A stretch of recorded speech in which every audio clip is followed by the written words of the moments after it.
Being new to an MMO can be rough. Being new to an MMO that was released in 2012 can be downright daunting. With this series, I hope to make your transition into Guild Wars 2 as simple as possible, starting at the basics and working our way to the more complicated endgame. We will use a new character to learn the game as he levels up 2 and starts the endgame. In this one, we're going to be going over your hero menu. There's a lot of stuff in there, pretty important stuff. Starting in your hero panel at the top, we got your equipment tab. This, you can equip, unequip stuff. All your stats are here, which we'll go over in a different video what these stats are. Every piece of equipment. So equipment, fishing, if you're setting up your fishing pole and stuff, this is where you're going to put your bait and your lures. Novelties are just all the weird stuff, like this balloon thing, or like the bobblehead station, or I can turn into this. It's like stuff you can turn into, or your chairs and stuff like that. That's what's in your novelties. Jade Bot, this comes into play in End of Dragons, which will be explained to you in End of Dragons, but this is where you'll deal with your power core and all this kind of stuff, but this is not a thing before you get in there, so until you play in that expansion. Miniatures, so you just pick whatever miniature you want, which this guy doesn't have one currently, so let's just find one real quick. We'll get our commander cat out, and then if you hit this check mark like that, you can make him go away or come back, so you don't have to hold all these. You can right click on one in your inventory and say add it to your wardrobe. Finishers, these are for PvP stuff, and this is where you pick them. Mail carriers, you can have custom ones, you can buy them, or I don't know if there's any you can just unlock, or if they're all bought, but it'll just change. It'll have like an animation when somebody sends you mail. All right, so that's this tab. Mostly you're going to be in this equipment one. Go down to fashion. This has changed up a lot recently, but wardrobe is where you're going to change what your gear looks like. And I believe if you do the first one, so if you do it here, you can apply this, and I don't know if you can apply it for free if it's stuff you've changed, but the basics of it, you have your gear. You can swap to other things that you had, other things that you found. Every piece of gear that you find that break gives you a transmog, and you can use the transmog here for all your different pieces of gear. Any outfits you bought will be over here at the top with the check mark to hide, unhide, just like your pets. Like I can put his hat back on. And then they changed the system now, so if you click over here on the dyes, then your dye panel will come up. And you have your normal paintbrush. You can erase the dyes and make it its original color again, or you can grab a color and then put it on wherever you need to. So this just copies whatever color you click on. Travel is going to be your mounts and their dyes, so like your mount skins or whatever, and then the dyes for them here. And then you got your glider, your boat, and if you have a custom entrance into your homestead, then this is where you'll load that up, and you click apply, it'll stick that on there. Tools, I don't know if I've ever been here. Oh, this is just your like foraging tools and stuff, since you can get permanent ones and ones with different like skins to them, so you can change the skin of it. So because I have this, I could use this red fishing pole because I've unlocked it, or this is where you can change your Jade Bot skin. I've never actually gone into that tab. We'll reset this so it doesn't show that on there. Build, there's a couple things in here. You can get these tabs to hold builds, but essentially this tab here, which will unlock at 11, you'll start picking like build paths. So the top is going to be like your skills for different things, and then the next tab is like your build stuff, and in here is where you'll build it out. So you'll have a thing here, you'll pick like strength or whatever, and then build through the strength tree, and you unlock these 21, 45, 71. But none of these are like open for me because I just started this character, but that's how this will work. And we'll see it later. We'll go more into builds and stuff like that in a later video, but this is where you access it.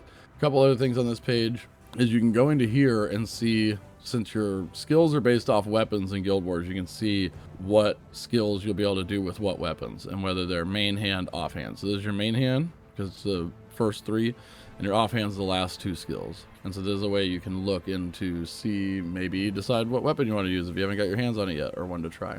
And these are all your skills. So you want to look at them this way instead of popping this up, or if you want to look before you unlock them and kind of get an idea of what you want to do, just look at your character here. So these last ones, you'll only be able to use one. It'll be in this last slot here.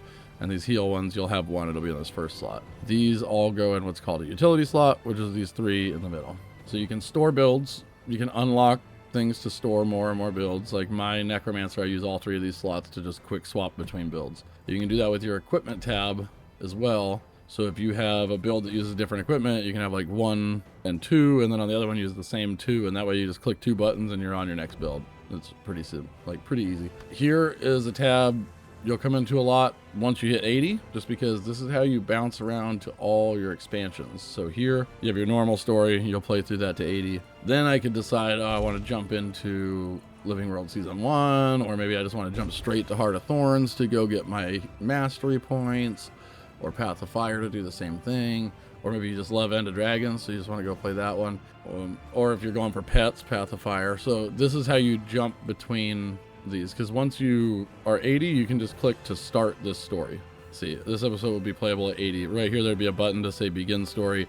You don't have to do the story in order. If it's your first time through, I recommend you do, though. They are all tied together. That's all that's in here. You can track different mastery stuff, which we'll get into mastery stuff at some point. And crafting, to look up crafting recipes. You can type them in. You can change it to just one discipline. So like if you do armor smithing, you can just swap it to armor smithing and type in what you want. It'll also tell your level here, because you can swap. You can have 2 all the time for crafting, but you can swap, like pay to swap to another one, and you don't lose your progress on the one. So technically you can do like every profession as one character. You just got to pay when you want to swap, like pay in-game money to swap between different professions. So one character can do all of them, or you can just have 2 for each, however you want to do it. This panel is very important for your leveling process, which is tied to this, which I think we'll go over in the next video I make. We'll discuss this adventure guide, which is huge for leveling.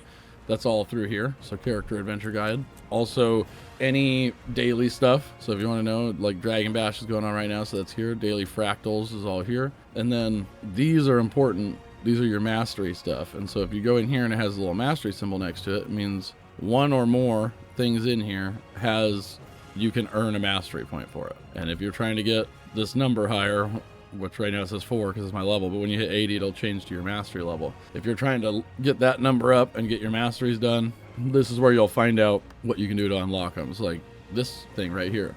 Complete all 5 outposts. We'll do that. Will give me a mastery point. So you can also sort by mastery points if you'd like. You can do a title filter. There's a ton of stuff to go through here to just get a bunch of achievements. It's also where you change your titles. So this panel is very important. It's also obviously what puts to this and levels up through here. And there's good rewards from here, so it's not a bad idea to do.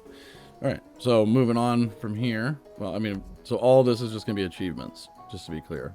There's a lot of categories, but it's strike achievements, fractal achievements, raid achievements, all this stuff. All right, so, and there's rewards.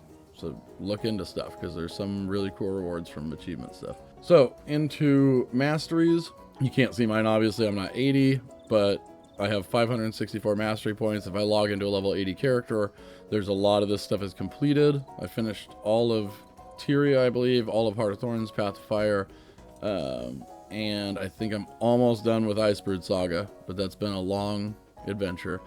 But essentially it does stuff like for your mounts. Like, I guess an example of what they can do is my glider can go a lot further because I built up my gliding mastery. My raptor can like leaps really far because I leveled up my raptor mastery.